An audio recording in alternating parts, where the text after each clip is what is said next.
Good morning. Today I want to go for verse 11 of the first chapter of the Sefer Yetzirah, the ancient book of creation. And this one's going to be a little longer than my previous two videos. So let me share my screen and we'll get started. Okay, and here we go. Sefer Yetzirah 1:11. And as usual, I'll first read the late Rabbi Aryeh Kaplan's translation.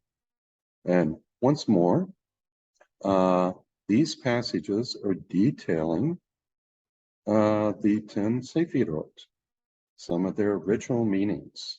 So, 3, water from breath. With it he engraved and carved 22 letters from chaos and void, mire, and clay. He engraved them like a sort of garden. He carved them like a sort of wall. He covered them like a sort of ceiling.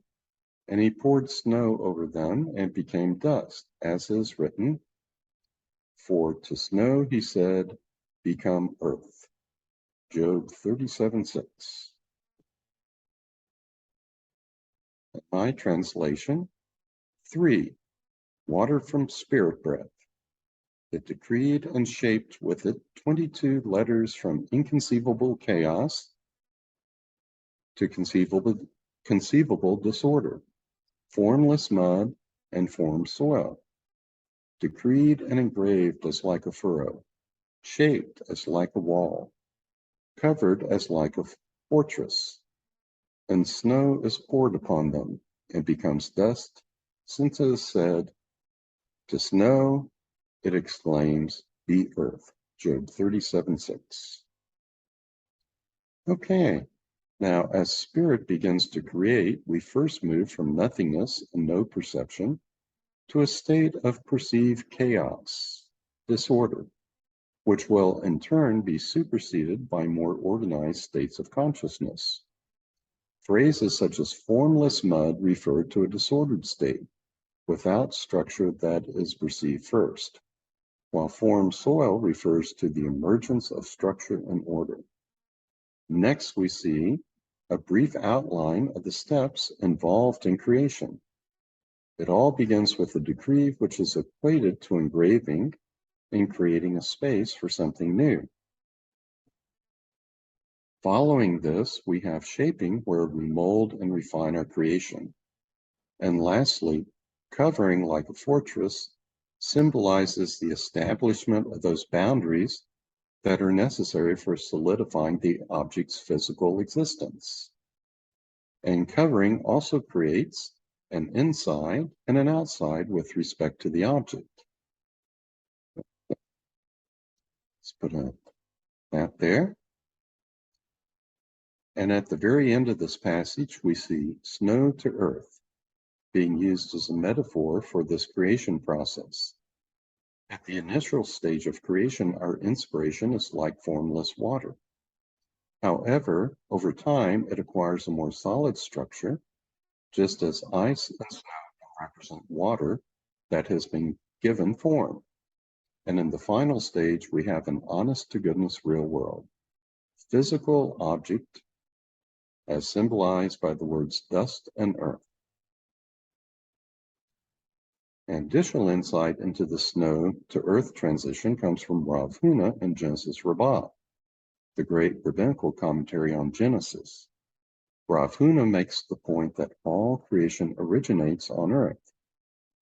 So Rav Huna said in Rabbi Joseph's name, whatever is in heaven and on earth was created from the earth alone, as it is written, for as the rain cometh down and the snow from heaven, Isaiah 55:10.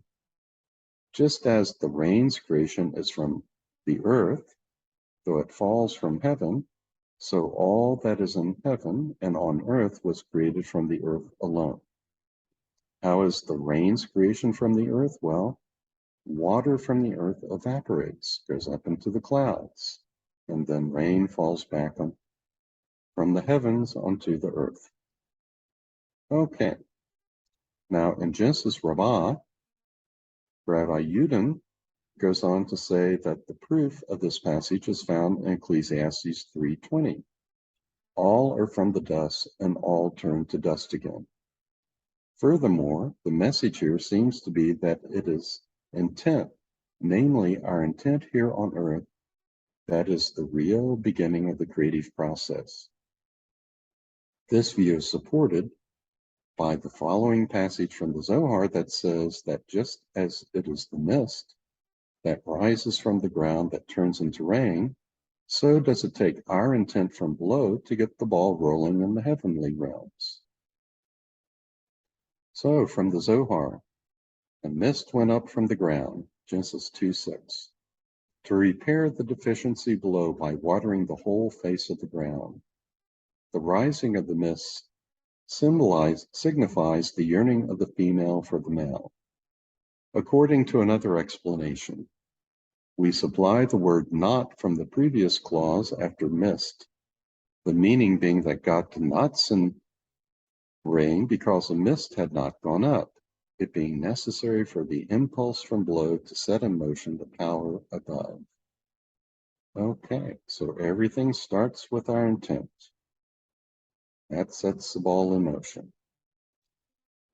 Okay, we can gain further insight into the connection between earth and creation by considering aspects of the sefirot tree of life.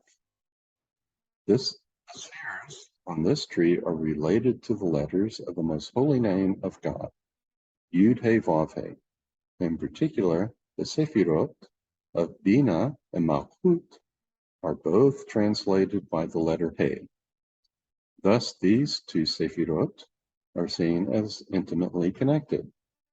Additionally, Bina represents the highest level of the rational left hemisphere of the brain, where all the structure we impose upon our world is created, while Malchut is identified with the earth. In modern Kabbalah, it is seen as entirely receptive. That is, it receives the influences of all the other sefirot. Okay, much later on, I'll do some presentations on the sefirotic or Kabbalistic tree of life. It's a geometric model for creation and the universe.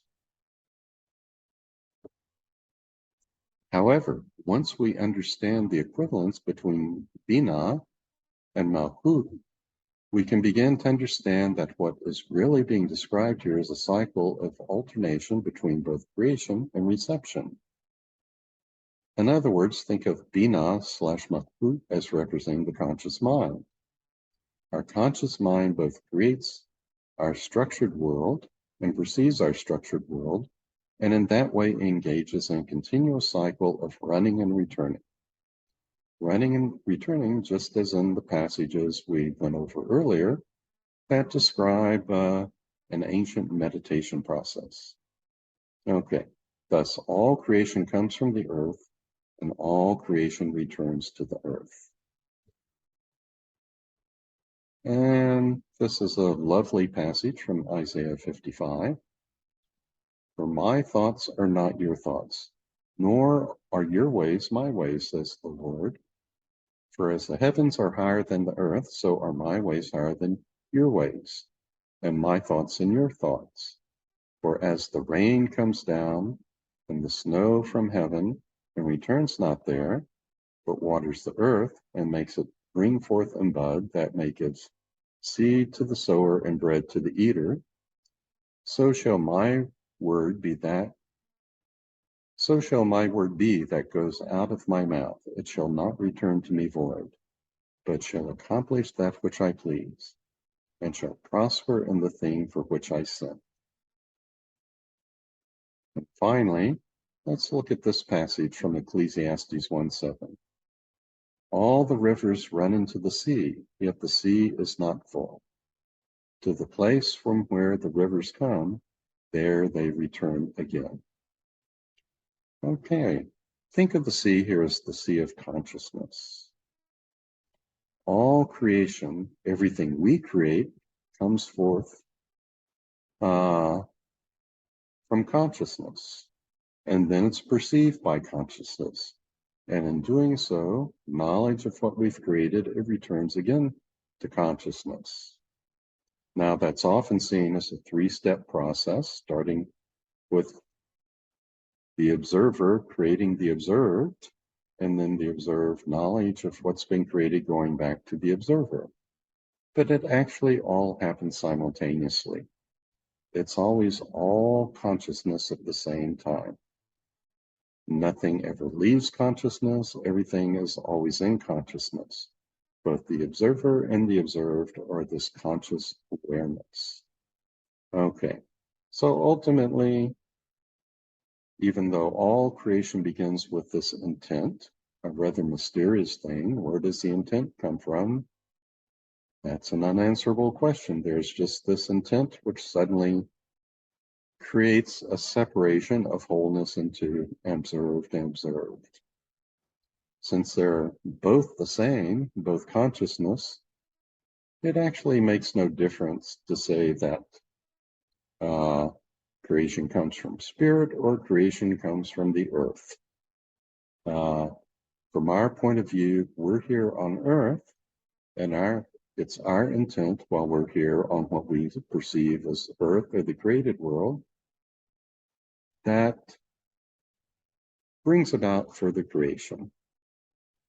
Okay, so let's see, I'll stop sharing at this point, and that's going to be it for today. So go in shalom, go in peace, have a wonderful day and a wonderful year. Shalom.